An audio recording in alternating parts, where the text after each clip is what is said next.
Buenos días, ¿cómo están?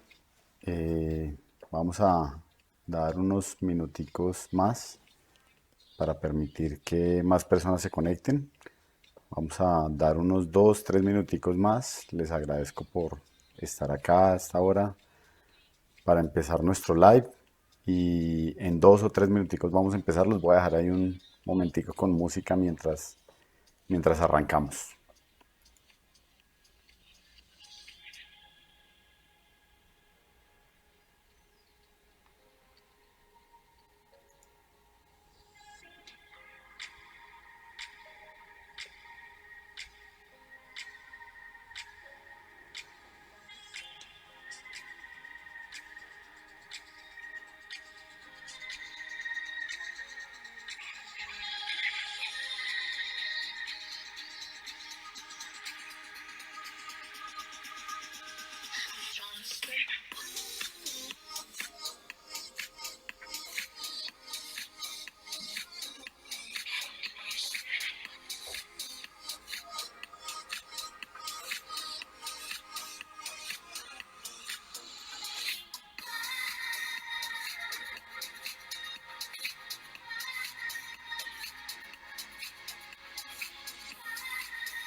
Bueno, hola, ¿cómo están?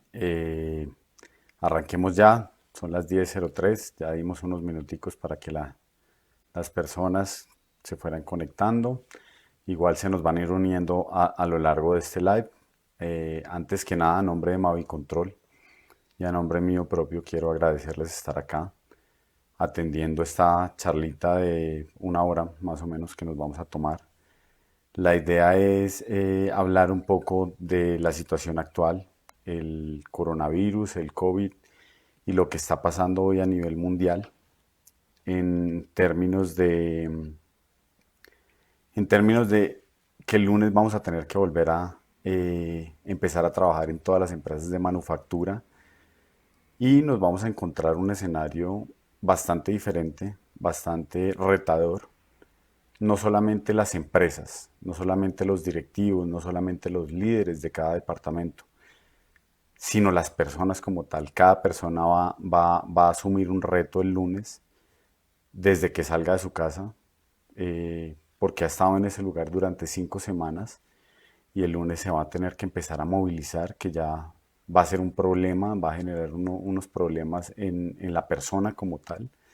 Va a tener que llegar a un lugar de trabajo en donde la persona va a esperar sentirse protegida y donde todos nosotros como líderes, como gerentes, tenemos que brindarles esa protección. Entonces, la charla de hoy nace desde ese contexto, desde el contexto de un mundo totalmente agobiado por el coronavirus y una situación en la que el siguiente lunes, el siguiente día laboral después de hoy, tenemos que reactivar la economía a nivel de manufactura y a nivel de todo lo que son grandes obras. ¿Sí? Entonces esta charla surge desde esa idea. ¿Qué significa darle continuidad al negocio en tiempo de crisis? Significa que el negocio tiene que continuar, que nos hemos dado cuenta que el hecho de no estar operando o el hecho de estar en casa hace que la gente empiece a tener problemas económicos fuertes y que tengamos que seguir, digamos que tengamos que darle una continuidad a los negocios que tenemos todos nosotros. Nosotros como Mavicontrol vemos que la automatización industrial, el control de procesos es una estrategia como tal que se tiene que empezar a implementar desde el mismo día lunes porque va a ayudar en muchos factores que los vamos a ir desenlazando, digamos que a través de esta charla. Entonces, antes que nada, bienvenidos, muchas gracias por estar acá y espero pues, que la charla sea, digamos, del agrado de todos y que sirva para ese ambiente que vamos a empezar a encontrar a partir del lunes. Bueno, déjenme hacer un cambio por acá rápido para ver la presentación más grande. Ok, ahí estamos.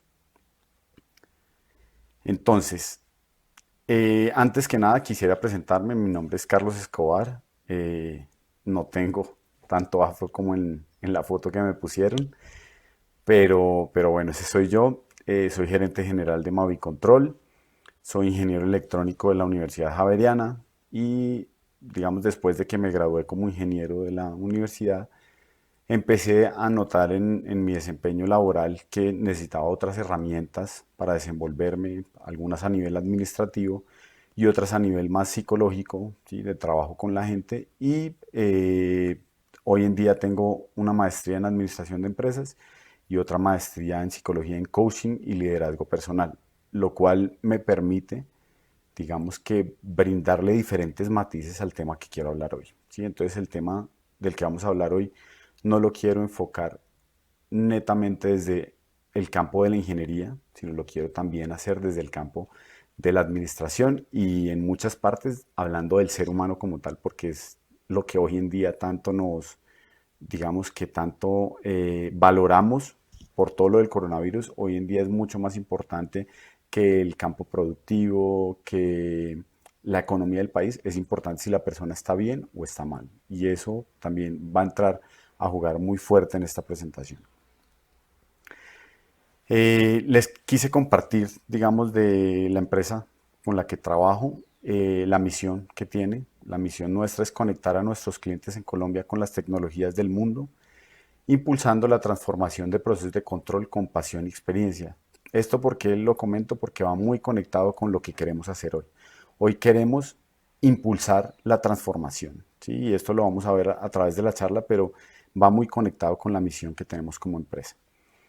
La charla la vamos a dividir en 4 temas principales. Primero vamos a hablar de los mitos acerca de la automatización, seguido de hablar del estado actual, no solamente de Colombia, sino Latinoamérica a nivel de automatización industrial, seguido de cuál sería una buena estrategia de implementación para empresas que están en un rango bajo, en un rango intermedio o en un rango alto de implementación. O sea, hay empresas que tienen necesidades diferentes, por lo tal queremos plantearlo desde acá. Y al final, cuáles van a ser los resultados de esas automatizaciones y mucho más enfocado, cuáles van a ser los resultados de esas automatizaciones para el coronavirus, para la situación que estamos viviendo hoy en día. ¿Listo? Entonces, arranquemos, veamos cómo vamos por acá. Entonces, mitos acerca de la automatización de empresas. Primero, hablemos de la automatización. ¿Qué es la automatización? Automatización es volver un proceso automático, ¿sí? Para volver un proceso automático, digamos, el ser humano como tal empezó a caminar cuando tenía 1 año, a los 2 años ya lo hacía un poco mejor y, digamos, personas de nuestras edades ya el hecho de caminar lo hacemos casi que sin pensar, sin procesar lo que estamos haciendo. Para eso nuestro cerebro elaboró lo que se llaman autopistas neuronales. ¿Para qué se crean esas autopistas neuronales? Para que sin mucho procesamiento, sin mucha cabeza, yo efectúe un movimiento casi que de manera automática y no vaya a correr el riesgo de caerme. ¿Sí? Entonces, la automatización finalmente es eso. Son procesos que no quiero dedicarles mucho tiempo de mi, digamos, del cerebro de las gerencias, sino es un proceso que necesito que funcione bien, que produzca y que me permita dedicar mi mente a otros procesos diferentes. Entonces la automatización, eso es lo que genera también en las industrias o en los comercios. Tres mitos principales de la automatización. Hay muchos mitos de la automatización, pero yo quiero enumerar tres. Uno, el más importante para mí, el tema del desempleo. La automatización genera desempleo. Ahorita lo vamos a mirar. Dos, el costo. La automatización es costosa. Y tres, la complejidad. La automatización es un tema complejo en el que yo no me meto porque no lo conozco. ¿Sí? Entonces vamos a mirar cada uno de estos temas. El mito de la automatización en el desempleo. La automatización destruye los puestos de trabajo. La verdad es que la automatización sí reemplaza algunas funciones. ¿Sí? La automatización sí reemplaza algunos trabajos y en eso no quiero titubear en decirlo. Sí, hay algunos presupuestos de automatización que se generan a raíz de, digamos que eliminar algún personal de planta en la parte operativa. ¿Sí? Hay otros procesos en los que la automatización complementa la labor de los operarios y hay otros procesos en los que la automatización simplemente crea nuevos procesos en donde las personas o no pueden hacerlo o al hacerlo van a tener dificultades físicas, entonces van a tener enfermedades, van a sufrir temas que después le van a costar tanto a la persona a nivel corporal y físico como a las empresas a nivel monetario. ¿Sí? Lo más importante acerca de este mito es analizar cuáles son esos procesos en donde yo voy a reemplazar gente, cuáles son esos procesos en donde yo voy a complementar personas y cuáles son esos procesos en donde definitivamente una persona no lo puede hacer por lo que hablamos anteriormente. ¿Esto para qué? Pues para, una vez conocido el problema, saber cuál es la ruta que voy a trazar. ¿Sí? Y cada uno de estos casos tiene una ruta para trazar muy diferente. Vamos a ver un ejemplo.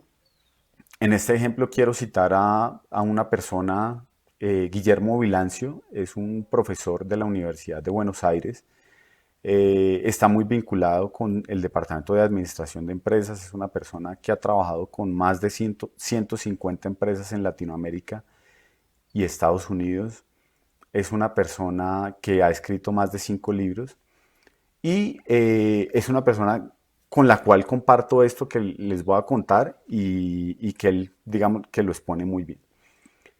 Guillermo dice que hay países ricos y hay países pobres, ¿sí? Y estos se diferencian en que los países ricos venden conocimiento y los países pobres venden riqueza, ¿sí? ¿Cómo es esto de que los países ricos venden conocimiento y los países pobres venden riqueza? Por ejemplo, un país pobre que venda riqueza, digamos, se me ocurre China hace 30 años, cuando no era un país rico, cuando era un país más bien con problemas económicos. China vendía arroz al mundo porque producía mucho arroz, su tierra le daba arroz, fue un bien natural que se le dio a China. Entonces, al vender arroz y poner el arroz en un mercado mundial, el mercado mundial salía a comprar arroz y daba lo mismo si era un arroz chino, si era un arroz de cualquier otra parte del mundo, finalmente se traducía en un commodity. Y ese commodity como tal, pues digamos que el mercado de los commodities finalmente se compran por precio o se mueven por precio. Entonces China terminaba vendiendo su riqueza a un costo bajo, vendiendo así lo que le daba a su tierra y no valorando el trabajo de su gente, o valorando, digamos que de una manera muy rasa, el trabajo de su gente, por lo tanto, finalmente se traducía en una economía de pobreza. Países ricos, por ejemplo Francia, con el ejemplo del vino. Francia en el vino está vendiendo una riqueza que tiene el país como tal, que es la uva, pero no lo vende como uva. Francia nos vende el mejor vino del mundo y detrás de ese mejor vino del mundo hay una riqueza que es la uva. ¿Y que complementa el precio del vino? Lo complementa muchas personas, seres humanos, que ponen su trabajo Entonces, departamentos de mercadeo, departamentos comerciales, departamentos administrativos, departamentos logísticos, que se encargan de que yo en todos los supermercados del mundo me encuentre una botella en donde diga, esto es vino francés y pague más de lo que pagaría por cualquier, digamos que por cualquier otro vino, y pague muchísimo más de lo que pagaría por un racimo de uvas. ¿Sí? Entonces, finalmente, los países ricos lo que están vendiendo son también sus riquezas, sus insumos, lo que les brinda la tierra, pero lo cambian. ¿Y quienes brindan ese cambio de una uva a un vino, el mejor vino del mundo? Lo brindan los seres humanos, ¿sí? La naturaleza y las capacidades de los seres humanos, a través del mercadeo, a través de las ventas, a través de las gerencias, a través de la logística. Por lo tanto, Guillermo, digamos que trae este ejemplo a las empresas, y las empresas tenemos que promover los elementos de transformación, porque los elementos de transformación son inherentes al ser humano, ¿sí? Y para esto, pues basta ver cómo estamos en este momento. En este momento llevamos 5 semanas en nuestras casas. Si yo veo hace mes y medio, yo hablaba esto con mi hermano, hace mes y medio uno iba todos los días a la empresa, gastaba en el transporte una hora, hora y media. Bueno, en el caso de los más beneficiados, pues gastan menos, pero uno gastaba del orden de 2 o 3 horas diarias transportándose, volviendo a la casa, para ser óptimo en el trabajo, para poder trabajar, para poder brindarle a la empresa con la que estamos la capacidad de trabajar. La naturaleza nos pone una situación afuera y nos hace que trabajemos desde la casa, y nos damos cuenta que podemos ser productivos. Nos damos cuenta que podemos llegar a tener esa misma productividad que tenemos en la oficina, la podemos llegar a tener en la casa. Y no solamente nosotros, nos damos cuenta que gente alrededor nuestro también la puede tener, y se empiezan a romper muchos paradigmas. ¿Y esto por qué se da? Porque digamos que la naturaleza, el planeta, nos puso en una situación de transformación. Y nos damos cuenta que para el ser humano transformarse no es algo complejo. El ser humano está acostumbrado a transformarse. Normalmente vivimos en una comodidad en la que no quisiéramos transformarnos, pero cuando nos enfrentamos a una situación de transformación, nos abrimos a ella, ¿sí? Y sacamos los mejores resultados de parte nuestra para esa transformación. Y esto se da por un tema también evolutivo. El ser humano ha estado acostumbrado a transformarse, ¿sí? Entonces, ¿por qué hablamos de todo este contexto de los países, las empresas, la transformación cuando estamos hablando de desempleo? Porque la automatización sí genera desempleo en temas operativos, ¿sí? Y eso no nos tiene que dar miedo como líderes, como gerentes, porque nosotros lo que estamos haciendo en el fondo es promover una transformación. Y no solamente una transformación industrial, ¿sí? No solamente la transformación de las empresas con las que trabajamos.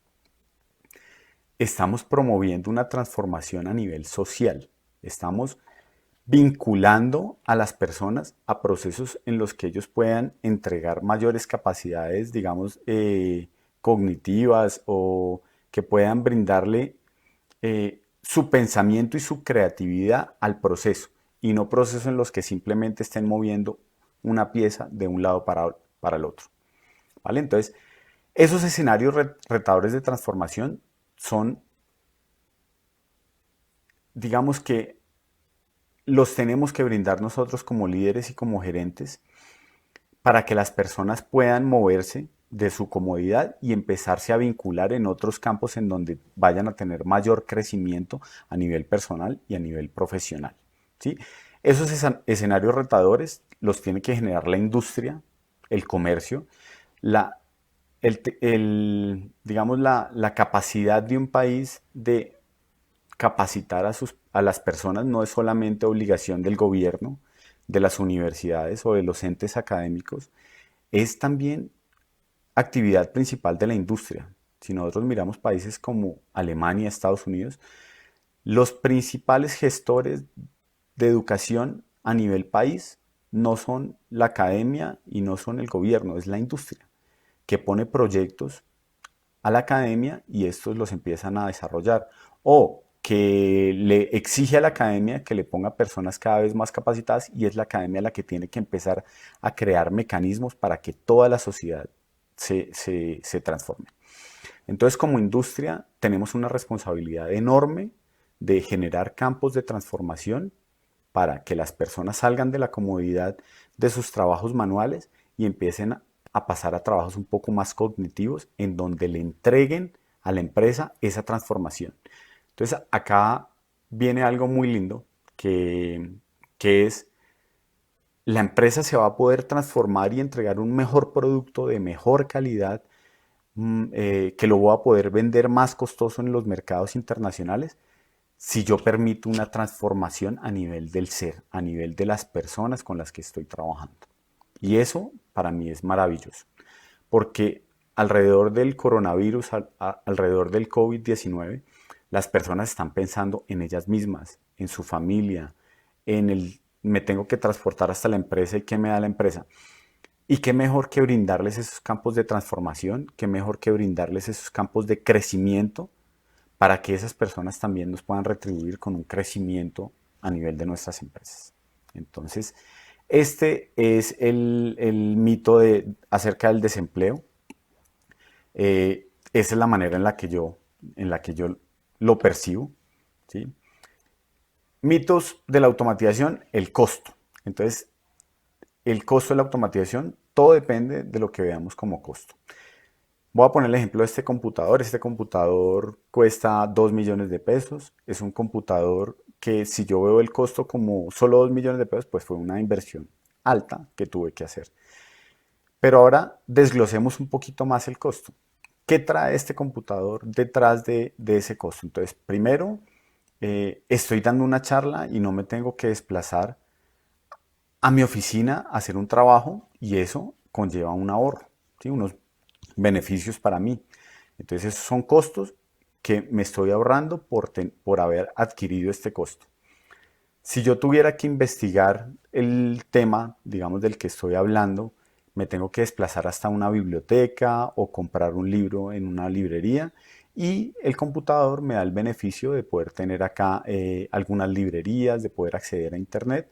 Entonces, todos estos son beneficios que me brinda esta herramienta, por lo cual los 2 millones que yo invertí en esta herramienta, pues ya los empiezo a ver no tan costosos, sino más bien como beneficiosos para mí.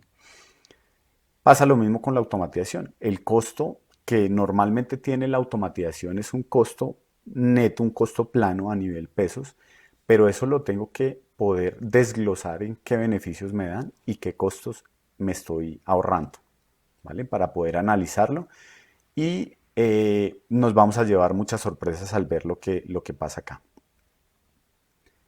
También a nivel de costo existen diversas tecnologías, como en todo. Este computador cuesta 2 millones, pero estoy seguro que en el mercado consigo uno en 500.000 y estoy seguro que en el mercado consigo uno en 20 millones. Seguramente el de 500.000 no tiene las especificaciones que tiene el de 20 millones. ¿Sí? Seguramente el de 20 millones tiene las mucho mejores especificaciones y tiene una marca que respalda lo que me está poniendo sobre la mesa. ¿Sí? Entonces el de 20 millones seguramente es un proveedor importante de computadores y el de 500.000 es un proveedor que hasta ahora se está lanzando al mercado. Entonces todo eso también cuesta, sí, cuesta en la balanza, como todo en el mercado. Para esto quisiera, digamos que, hablar del costo de automatizar una luz que se prende en mi casa. Entonces, hoy en día un bombillo automático Wi-Fi cuesta 60.000 pesos. Y con ese bombillo yo puedo decir, Alexa, préndeme el bombillo de mi casa, el bombillo de la sala. Y Alexa va y me prende el bombillo de la sala.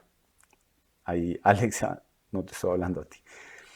Entonces va y prende el bombillo o lo apaga y, y todo eso lo obtengo por solamente 60.000 pesos.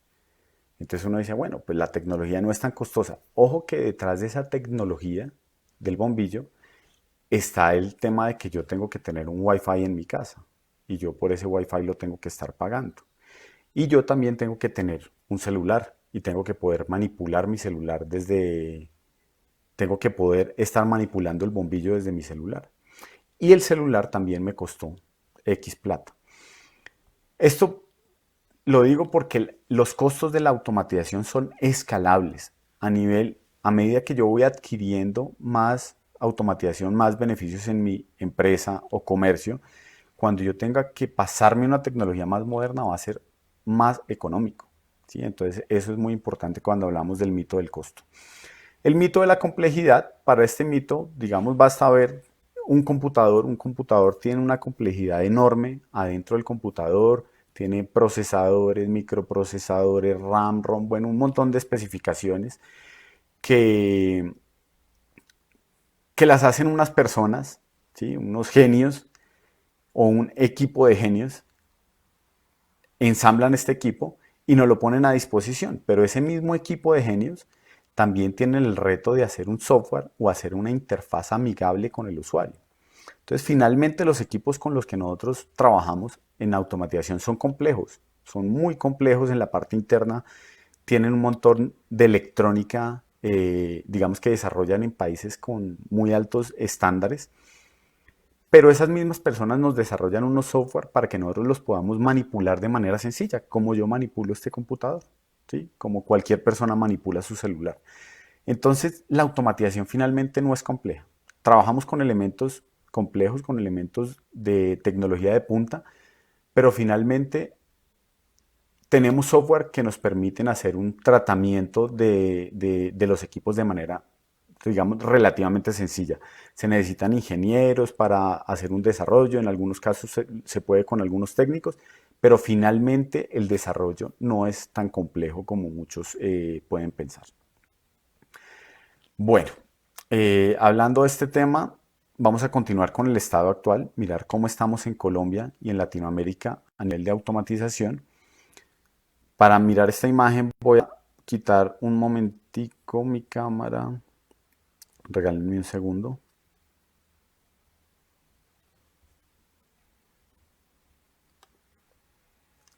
Ok.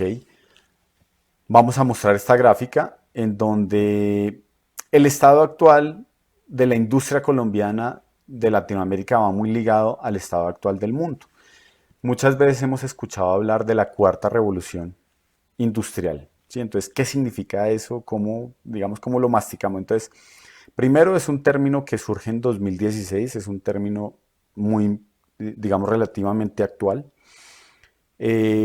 Surge por todo lo que es el manejo de la nube, las redes sociales, va muy enfocado en todo lo que es el IoT o el Internet de las cosas. En el ejemplo que hablábamos del bombillo, hablamos de que el bombillo esté conectado a Internet y por eso yo puedo hacer todo lo que estoy haciendo. En eso se basa la cuarta revolución industrial, en que todos los componentes me puedan hablar, en que todos los componentes se intercomuniquen entre ellos para así lograr, digamos que un mayor dinamismo de la industria o del comercio. En el dibujo que pinta acá, pues muestra un poco muestra un poco, digamos, una banda, una llenadora, un proceso de paletizado, otro proceso de entrega de cajas y muestra como todos tienen el logo de Wi-Fi y es porque todos se están comunicando entre ellos, ¿sí? Todos están generando protocolos de comunicación y se están entregando información unos a los otros. Eso es la cuarta revolución industrial, ¿sí? Para empezar a hablar de la cuarta revolución industrial en Colombia tenemos que hablar de las revoluciones anteriores, ¿sí? Porque digamos que esto es un camino que toca recorrer. Como acá lo muestra, yo no podría haber llegado a este cuarto paso si no hubiera recorrido el tercero, el segundo, el primero. Entonces, la primera revolución, hablamos de la máquina a vapor, hablamos de la mecanización de los sistemas. La segunda revolución, hablamos de la electricidad, hablamos de poder electrificar y con eso nació el tema de la producción en masa. Y la tercera revolución, hablamos de los PCs o los procesadores, lo cual me permite tomar decisiones, tener inteligencia en mis procesos, ¿sí? Entonces, hablando del mercado colombiano y latinoamericano, hay muchas empresas que están incursionando en la cuarta revolución, multinacionales, exportadoras locales y algunos proyectos comerciales y de infraestructura que lo están haciendo, digamos, bien porque transitaron las anteriores con normalidad. Entonces, hoy en día están incursionando en esa cuarta revolución, están interconectando su planta, están obteniendo información de piso de planta digamos, en los pisos gerenciales sin ningún inconveniente. Ahora, hay empresas que no han transitado completamente la tercera revolución y la segunda revolución industrial que quieren incursionar en esta cuarta revolución. Para estos clientes, eh, mi recomendación no es que no lo hagan. Háganlo, pero sepan que tienen que transitar también por una segunda y una tercera revolución industrial. Hay muchos procesos que nos encontramos y no me voy a ir muy lejos.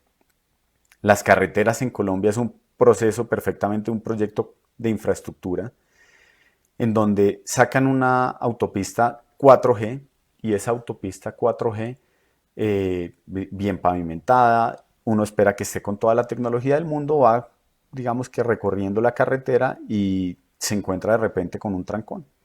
Y bueno, empieza a recorrer el trancón y se da cuenta que ese trancón no es un trancón, sino es la fila de carros para llegar a un peaje. Son carreteras hechas hace 1, 2, 3 años en el país.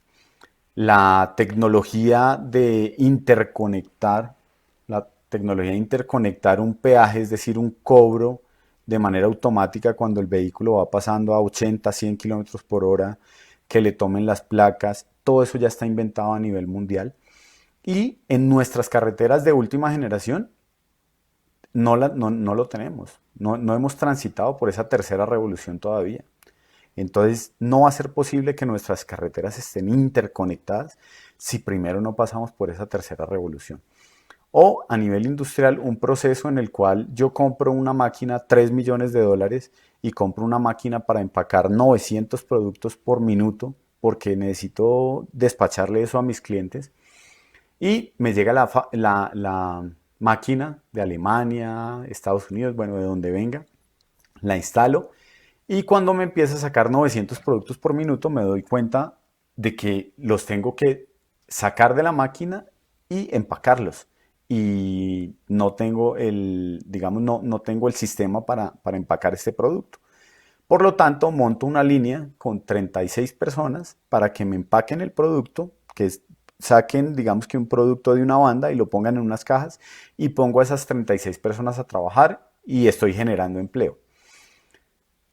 Esto tiene de cierto como tiene de falso. Entonces, primero, es una empresa que no está transitando, que en una parte va en la cuarta revolución porque tiene una máquina de empaque que me da reportes a gerencia y por otra parte estoy en la segunda revolución porque ni siquiera estoy utilizando procesos mecánicos para empacar este producto, sino estoy utilizando a las personas para hacerlo como lo habrían hecho hace 300 años. ¿Sí? Esas empresas tienen que empezar a transitar un poco por las revoluciones porque las revoluciones no solamente trajeron beneficios a nivel industria, sino las revoluciones trajeron beneficios a nivel de las personas. Y estas personas que tenemos trabajando nosotros, digamos que nos sentimos bien dándoles empleo, pero no nos damos cuenta que en el fondo también las estamos limitando. Las estamos limitando y les estamos limitando sus capacidades como ser humano. Y entonces, en ese punto tenemos que como líderes, como gerentes, retar a esas personas poniéndolas en un ambiente un poco más retador, un ambiente automatizado en el cual las personas tengan que generar más por lo que conocen, por su creatividad, que por un proceso netamente mecánico. A esto nos referimos con el estado actual. Permítanme un momento. Bueno, el estado actual un poco hablando más de cifras, entonces acá les comparto unos gráficos. En la parte de abajo está, digamos, el link por si lo quieren consultar, en donde habla que en el mundo, por ejemplo, las ventas de robots industriales, Asia representa cerca de un 65%, Estados Unidos representa cerca de un 10% y Europa cerca de un 20%. Ahí es donde está el gran mercado de la robótica a nivel mundial. ¿sí? En, digamos que los continentes más desarrollados. Ahora, si hablamos de América Latina, en América Latina no tenemos más del 2.5% del mercado de robótica. Y más agravante, México y Brasil se llevan las cifras más importantes. México se lleva el 2% de, del mercado mundial de robots y Brasil se lleva cerca del 0.5%. El resto de países de Latinoamérica no llegamos ni siquiera a un 0.1%. ¿Cuál es el mensaje acá? Empezarnos a desarrollar enfocados hacia tener un crecimiento a nivel de la automatización local para poder tener procesos más estandarizados a nivel mundial, menores costos y por lo tanto que nuestras personas en las empresas estén efectuando un trabajo mucho más, digamos que creativo. Bueno, las siguientes cifras, hay un indicador, que es el indicador de McKinsey, que habla de cuántas actividades de todo el campo de actividades que hay en un país se podrían llegar a automatizar. Aquí hablamos de manufactura.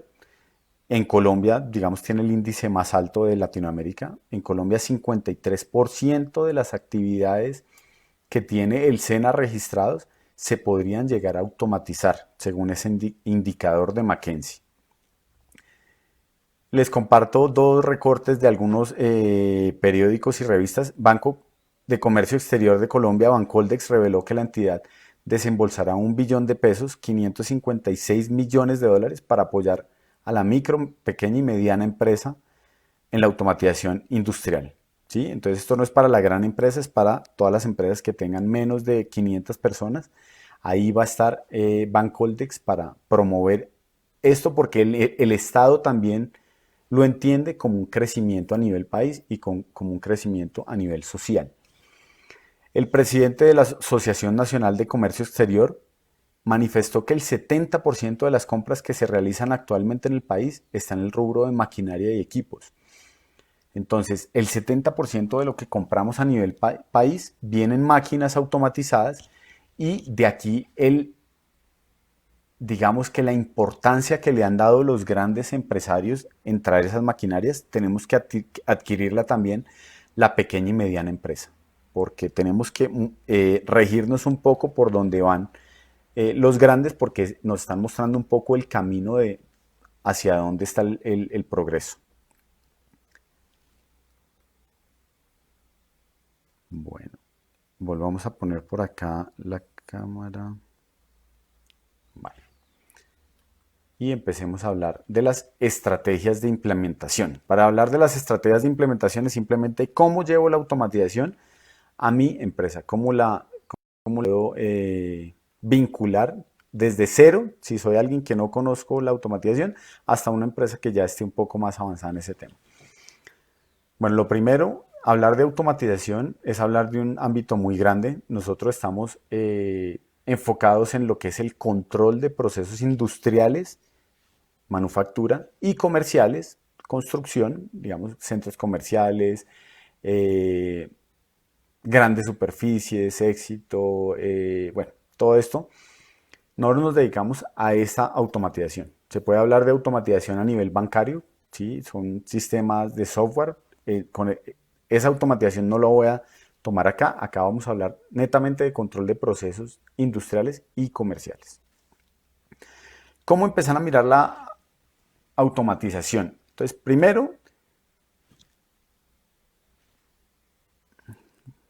a ver, regálenme un segundo que creo que me pasé.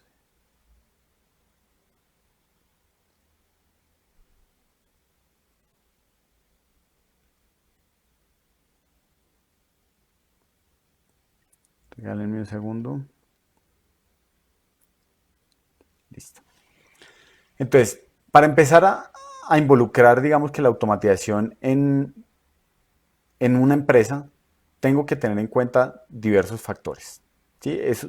Diversos factores. Primero es tener la cultura, o bueno, vamos a empezar primero por esta ficha que me parece que las puedo reorganizar un poco. Lo primero es hablar de que la automatización se divide en varias partes. Lo primero es el procesamiento. Para esto, digamos que voy a utilizar un ejemplo, que va a ser el ejemplo de un ascensor, ¿sí? y voy a utilizar el ejemplo del ser humano, ¿sí? De mi cuerpo como tal y mirar cómo la automatización finalmente se traduce en eso. Y acá una reflexión personal: el ser humano, digamos que gran parte de los avances que ha tenido a nivel mundial los ha tenido a raíz de estudiarse a sí mismo, ¿sí? De ver cómo funciona el cuerpo, ver cómo funciono yo en la sociedad e implementar eso en los sistemas con los que trabajo. Y la automatización, digamos que no es ajena a ese tema. Por eso voy a utilizar el cuerpo humano y el ejemplo del ascensor. La automatización utiliza unos elementos para hacer procesamiento, o lo que es el cerebro, o lo que es tomar decisiones. Para tomar decisiones tengo componentes que se llaman PLCs, DCS, computadores industriales, computadores normales, un microprocesador. Todo esto son los componentes que me ayudan a tomar decisiones, ¿sí? Que en el cuerpo humano se parece al cerebro. Después voy a tener la sensórica. Entonces, el cuerpo humano, por ejemplo, si tengo una fogata y noto que me empiezo a quemar, pues yo, digamos, voy a alejar mi mano. ¿Qué estoy haciendo? Estoy detectando que me estoy quemando. Para eso el ser humano tiene un sentido, el sentido del tacto, en el cual detecta que hay un cambio de temperatura y por lo cual le manda al cerebro: me estoy quemando, y inmediatamente interviene una tercera pieza de la automatización, que son los actuadores. Entonces mi brazo se recoge, mi brazo actúa como un actuador, ¿vale? Después de eso, voy a tener una interfaz con los usuarios. Entonces, finalmente, digamos que para darme cuenta de las cosas, yo tengo unos sentidos: ojos, con la boca puedo hablar con otra persona y me puedo intercomunicar, ¿sí? A nivel del ascensor, entonces lo vamos a poner un poquito en contexto. Cuando yo salgo y pido el ascensor, toco un botón. ¿Qué estoy haciendo? Estoy generando una interfaz con el ascensor, estoy hablando con el ascensor y le digo: estoy necesitándote aquí en este piso, con una señal digital. El ascensor, si no me muestra una luz en la cual recibió mi comunicado, yo voy a seguir picando ahí como loco, y se genera entonces una luz por la cual la comunicación o la interfaz que yo genero con la automatización casi siempre es bidireccional. Yo le hablo a la automatización o al aparato o a la máquina, y la máquina me habla a mí. Yo le hablo espichando un botón, la máquina me habla alumbrando. ¿Qué interviene después en el ascensor? Pues todo esto llega al procesamiento y dicen: están pidiendo el ascensor en el cuarto piso, y resulta que el ascensor está en el sexto piso. ¿Esto cómo lo detecta? Pues lo detecta a través de otros sensores. Un sensor que detecta en qué piso está, ya sea relés mecánicos, ya sean encoder, como se llame. Pero todo esto es la sensórica que tiene el ascensor, por la cual el cerebro dice: ah, ok, estás en el sexto piso, entonces baja al cuarto. Al decirle baja al cuarto, emplea un actuador. El actuador es un motor eléctrico que hace que el ascensor baje hasta ese piso 4. Esto es un sistema de automatización muy sencillo, pero explica un poco las partes que hay en los sistemas de automatización. Y finalmente, sistemas adicionales que pueden ser los mismos actuadores, que son sistemas mecánicos, hidráulicos, neumáticos, que complementan la solución. Entonces, ahora sí pasemos a la ficha anterior. ¿Cómo empezar a implementar una automatización ya teniendo en cuenta las partes, el estado actual de la industria colombiana, el bien que le va a generar a la sociedad como tal? Por más de que haya un tema de desempleo a nivel de labores mecánicas, de labores sí, mecánicas, voy a generar otros empleos en campos de pronto un poco mejor pagos, y en donde las capacidades del ser humano van a ser mejor recompensadas. Entonces, ¿cómo empezar a implementar todo esto de lo que estamos hablando? Lo primero, se debe contar con una cultura organizacional enfocada hacia el desarrollo social, ¿sí? Se debe contar con una cultura organizacional encargada de comunicarle a las personas, encargada de comunicar todo el tiempo lo que estamos haciendo, porque muchas veces estos mitos de los que hablábamos del desempleo se generan porque no podemos comunicar. Como líderes, efectuamos un trabajo, efectuamos una automatización, pero no somos capaces de comunicarle a nuestro cliente no, a nuestro operario: mire, lo estamos haciendo estos beneficios.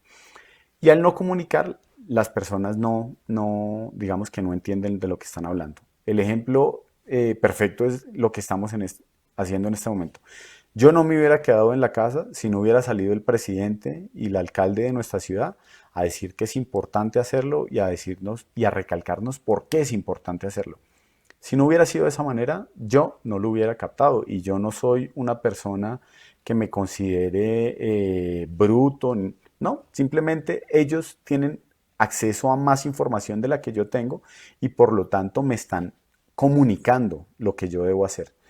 Lo mismo, ese mismo rol tienen que adquirirlo ustedes como líderes, como gerentes, como personas que manejan un grupo de gente, tienen que comunicarle y eso tiene que ir muy conectado con la cultura organizacional de la empresa en la que trabajan, para que las personas sientan esas automatizaciones, sientan esa incursión a la tecnología como algo bueno para ellos y no como algo malo para ellos. Lo segundo, hablemos de la escalabilidad de la automatización. Mm, La, la automatización no, digamos, no es algo para comprar todo o no comprar nada, no, es algo que se puede escalar. Yo puedo empezar a escalar eh, mi proceso productivo. ¿Por dónde empezar? Normalmente se empieza por donde se tiene un mayor beneficio versus costo y al hablar de beneficio vuelvo y hago hincapié porque es muy importante el beneficio no solamente monetario o a nivel de empresa, el beneficio social que estoy teniendo. ¿Sí? El beneficio, tengo una línea de trabajo en donde 3 operarios se me han accidentado, tengo una línea de trabajo en donde un operario tiene ya problemas de túnel porque es un proceso repetitivo. Entonces, eso finalmente para la empresa es un beneficio social, un beneficio de las personas que trabajan conmigo. Y eso nos tiene que conectar y nos va a conectar a partir del lunes. Las personas no van a pensar tanto en las empresas, sino van a pensar mucho más en sí mismas. La persona el lunes va a llegar a trabajar y no le va a importar si hay los insumos necesarios, si hay la materia prima, si la máquina, no, le va a importar si ustedes tienen un tapabocas, si me van a brindar gel antibacterial y si me van a proteger de no trabajar a 2 metros de mis compañeros. Las personas, lo que más les importa es su vida, ¿sí? Lo que más les importa es su bienestar. Y nosotros como empresas tenemos que abogar por esto, tenemos que ir detrás del bienestar de estas personas. Entonces, para esto tenemos que escalar, tenemos que empezar por algunos procesos. De pronto no tenemos el dinero para invertir en todo, pero tenemos que empezar a hacer una escalabilidad continuada, es decir, a recorrer cada paso de esa escalera de manera continuada. No significa voy a automatizar este proceso, brindé unos beneficios acá y en 2 años voy a hacer lo otro. Lo mejor es tener, digamos que una inversión continua para estos rubros para poder tener beneficios también a más corto plazo. La versatilidad es un tema que lo metí a raíz de todo este tema del coronavirus. La versatilidad me habla de que los componentes que yo compro a nivel de automatización son versátiles, es decir, los puedo utilizar en una línea de embotellado, pero ese mismo componente que utilicé en la línea de embotellado lo puedo utilizar hoy en día para fabricar tapabocas, hoy en día para fabricar un respirador artificial, hoy en día para fabricar las cabinas antidesinfectantes que están fabricando. Entonces, esa versatilidad me permite que en un mundo cambiante, en un mundo en donde el cambio está al orden del día, yo cuente con insumos que pueda llegar a utilizar. Contrario con otros elementos que están diseñados muy digamos, para un proceso determinado. Los componentes que utilizamos, en el 90% de los casos de las automatizaciones industriales y comerciales, son elementos que sin ningún problema los puedo sacar de ahí y los puedo poner a ser el cerebro de otro proceso o a ser el sensor de otro proceso o a ser el actuador de otro proceso. Eso me brinda una tranquilidad cuando yo voy a invertir y es que si invierto, el día de mañana esa inversión no está limitada a solamente el proceso que hago hoy, sino esa inversión me puede servir en otros procesos industriales, comerciales o hasta digamos que en la casa. Eh, a nivel de costo, toca, digamos que hacer un análisis de cuánto me cuesta la implementación, y a nivel de costos yo puedo, digamos que tener presupuestos en mis empresas asignados, pero también puedo tener créditos. Hoy en día cualquier banco que uno vaya y le hable de un proceso de automatización, los bancos conocen que son insumos o son activos, y los bancos normalmente para adquirir bienes de automatización sacan, digamos, permiten el uso casi que de cualquier crédito. Nosotros hemos tenido créditos de, de libre inversión, hemos tenido leasing operativos, hemos tenido el tema de renting, es un tema muy interesante, porque si voy a tener una inversión de 500 millones de pesos, 1.000 millones de pesos, yo de pronto no tengo el dinero en ese momento, pero puedo hacer un leasing operativo o un renting, y lo que hago es irlo pagando con unas mensualidades y al final tener una opción de compra para adquirir el elemento. Todo esto lo brindamos a través de las empresas de automatización. Mavicontrol como tal lo brinda, pero también lo brinda la banca, ¿sí? Lo brinda los bancos. Lo que hablábamos ahorita de Bancoldex, que Bancoldex abre el campo a muchos empresarios para invertir en automatización. Ahí hay rubros muy importantes y ahí hay, digamos, que porcentajes de interés relativamente bajos. Y quiero terminar el tema de la estrategia de implementación por- con lo mismo que con lo que empecé, con la cultura organizacional. La responsabilidad social empresarial tiene que ser algo que nos mueva de raíz, que mueva cada actuación de nuestra empresa. No solamente hoy por el coronavirus, sino tiene que ser algo trascendente en el tiempo. Hoy en día la fuerza laboral más importante a nivel mundial la están adquiriendo los millennials.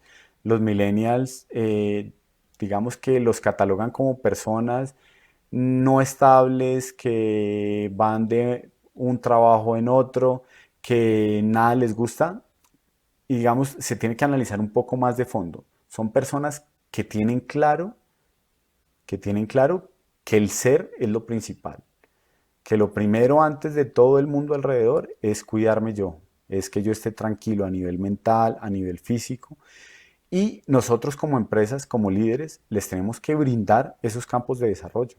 Si yo pongo un millennial a trabajar 2 semanas enteras a pasar botellas de un lado al otro, seguramente a las 3 semanas los llamo y ya no está, no está ni siquiera en el país. Son personas que no van a estar contentas con ese trabajo. Son personas que los tengo que estar retando, les tengo que poner a usar el intelecto, los tengo que retar a nivel mundial, no solamente a nivel Colombia, los tengo que retar con hacer el mejor café del mundo. Entonces, no solamente basta con tener el mejor grano de café, toca hacer un mercadeo, una logística, un tema, digamos que de manejo de costos óptimo para que lleguemos a ser el mejor café del mundo, no en poquitas tiendas como se ve hoy en día a nivel mundial, sino en todos los supermercados. Así como se maneja el vino chileno, argentino, el vino francés, que el café colombiano esté en todas las vitrinas supermercados del mundo, pero no solamente de una marca, sino de 5 o 6 marcas. Eso es lo que tiene que generar finalmente las personas. Y esas personas nos lo van a brindar a través de la transformación de ellos mismos. ¿Vale? Entonces, por eso quise terminar con esto de la responsabilidad social empresarial, lo cual, digamos que nos conecta mucho en este momento. Para hablar de resultados un poco, quiero ir de lo macro a lo micro. ¿Sí? Es decir, normalmente cuando hablamos de automatización decimos se mejora la productividad, se mejoran los tiempos de proceso, los costos son menores, los desperdicios son mejores, la mejora en la calidad del producto. Todo esto es cierto, todo esto es cierto, pero en este momento, vuelvo y les digo, en este momento el mundo se está moviendo también por la parte humana, y yo me quiero mover mucho por la parte humana. Y estos son, digamos, ventajas para las empresas macro, pero también yo me quiero ir a lo micro, a lo que generamos en cada persona con estas automatizaciones. Entonces, lo primero, las horas de trabajo. Las horas de trabajo en los países más desarrollados, en Alemania, en Estados Unidos, ya están rondando por las 35 horas. ¿Sí? Nosotros tenemos 48 horas laborales a la semana. ¿Qué significa esto? Que para ser más eficientes no necesitamos más horas de trabajo. Necesitamos de pronto automatizar nuestros procesos, brindarle a las personas capacidades y quitarles horas de trabajo. Entonces, de pronto, a las personas las estamos capacitando y les estamos permitiendo que trabajen menos. ¿Cuánto menos? De 48 a 35 hay 13 horas. Entonces, fácilmente quitarle 13 horas a la persona de trabajo, permitirle teletrabajo porque ya no va a estar encargado de manipular una máquina, sino de pronto de observar la productividad de la máquina, y todo esto lo va a poder hacer desde la casa como todos nosotros lo estamos haciendo.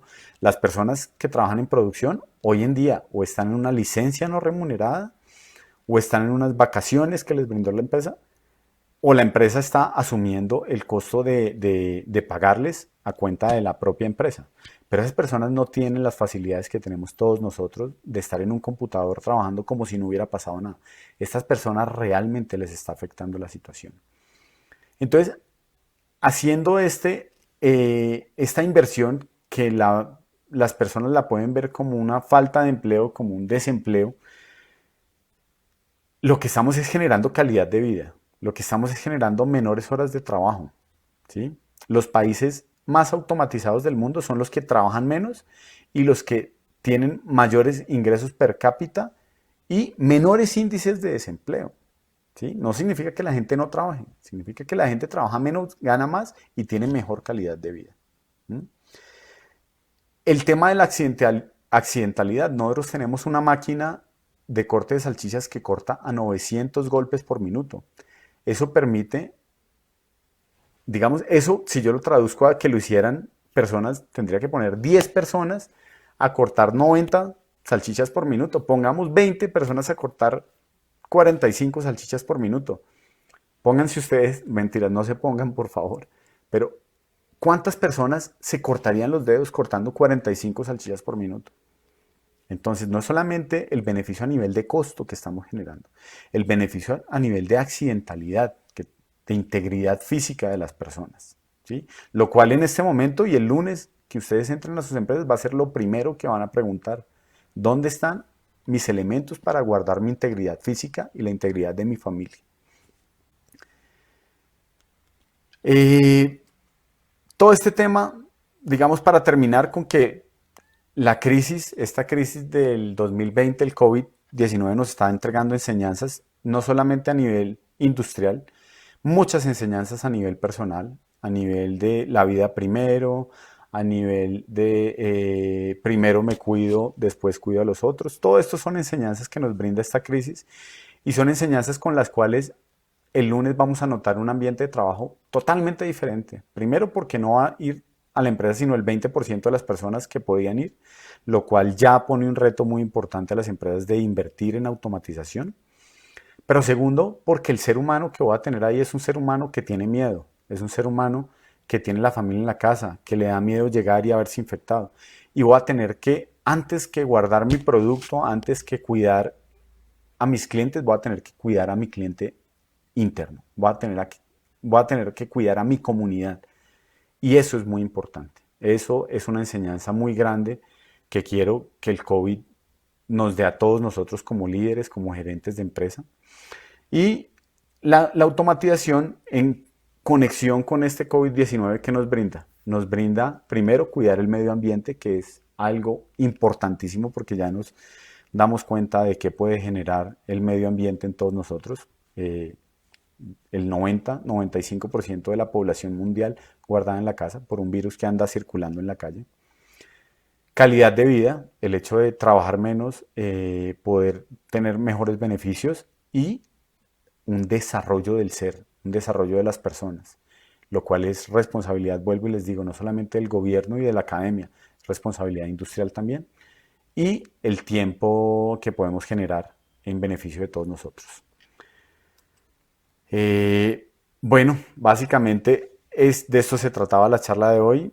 Les agradezco mucho haberme acompañado en esta charla. Esta charla se da después de una serie de 8 charlas a nivel técnico que tuvimos, para las cuales muchos de ustedes fueron invitados. Tuvimos asistencia de más de 100 personas en cada una de estas capacitaciones a nivel digital. Nos damos cuenta que el mundo puede funcionar a través de lo digital. A través de estas 5 semanas hemos tenido enseñanzas o aprendizajes muy grandes como empresa a nivel personal y esperamos empezarlas a vincular y empezarlas a, digamos, a aprender y desaprender de lo que hacíamos antes para brindarles a ustedes cada vez mayores beneficios. Muchas gracias por acompañarme y nada, les deseo un feliz final de día y está soleado, gracias a Dios. Y que el lunes cuando vuelvan a sus empresas pues encuentren todo de la mejor manera posible y vuelvo y les insisto, cuiden mucho a las personas y permitan mucho que la transformación que han sufrido esas personas se siga acompañando de parte del liderazgo de todos ustedes. Muchas gracias.